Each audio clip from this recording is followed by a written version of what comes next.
Salut à tous, c'est Anthony, ton moniteur de l'auto-école Saint-Cyprien Conduite. Aujourd'hui, on va parler de mazout, d'or noir, de pétrole, enfin bref, de carburant, mais je pense que tu m'avais compris. Je vais pas perdre les bonnes habitudes et laisser Jean-Yves poser sa question. Il y a une légende qui dirait que le mec pose très bien des questions, mais qu'en fait il connaît même pas les réponses. Donc je suis là et je vais essayer de te faire une correction aux petits oignons. Allez, on l'écoute. Question numéro 6. Le carburant choisi pour ce véhicule est adapté. Réponse A. Inadapté. Réponse B. Super, bon là on va partir sur des explications qui peuvent très largement être utiles si tu veux donner ce qu'il faut à ta voiture. Et oui, comme tu sais, elle ne fonctionne pas avec de l'eau. Et crois-moi que tu vas y laisser du flouze, du pognon, de la moula dans ton réservoir. Après ça, viens pas me dire qu'apprendre à conduire c'est cher, parce que le carburant que je te mets dans la tête pour apprendre à conduire, ce plein-là, tu ne fais qu'une seule fois dans ta vie, si tu vois ce que je veux dire.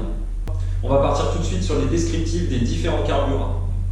On ne parlera pas d'électrique aujourd'hui car je préfère te développer mieux le sujet sur une question qui parle de cette énergie. Donc c'est pas compliqué. À la pompe, tu auras généralement 4 choix. Le gasoil, le samplon 95, le samplon 98 et le super éthanol E85. Le gasoil, tu vas l'utiliser si ta voiture est un diesel. Tu oublies l'idée de mettre du gasoil dans un scooter ou une moto parce que sur les deux roues, il n'y a pas de motorisation diesel. Enfin si, mais c'est très rare. C'est généralement le carburant le moins cher à l'usage. Les motorisations diesel consomment moins de carburant, c'est pour ça. C'est la motorisation la plus adaptée lorsqu'on utilise beaucoup son véhicule. Le défaut du véhicule diesel, c'est que le coût d'entretien est un peu plus élevé et aussi que la pollution est plus importante. Mais rassure-toi, maintenant il y a des filtres à particules qui retiennent le gros de la pollution dans ton pot d'échappement. Les samplons 95 E10 et les samplons 98 sont utilisés dans les véhicules à motorisation essence. Le samplon, c'est plus cher, mais ça marche mieux. C'est plus performant. D'ailleurs, c'est pour ça qu'on utilise ça sur les motos. Alors 95 ou 98, ça correspond au taux d'octane qu'il y a dans le carburant.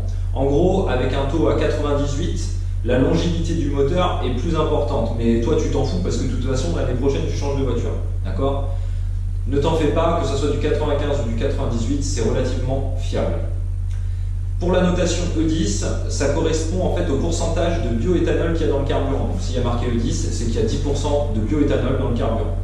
Pour les voitures qui sont avant 2000, renseigne-toi quand même, savoir si tu peux utiliser ce carburant. Après, il y a le super E85. C'est le moins cher des carburants. Par contre, il consomme plus, donc il est un peu plus cher que le diesel.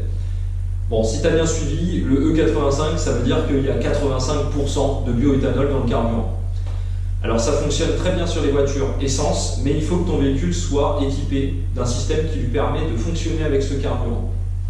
Alors le bioéthanol, c'est pas du pétrole, c'est du carburant qui vient de l'agriculture, d'accord, de la betterave ou alors des céréales. Dernier petit récap. Le gasoil, c'est pour les véhicules diesel, c'est moins cher mais c'est plus polluant.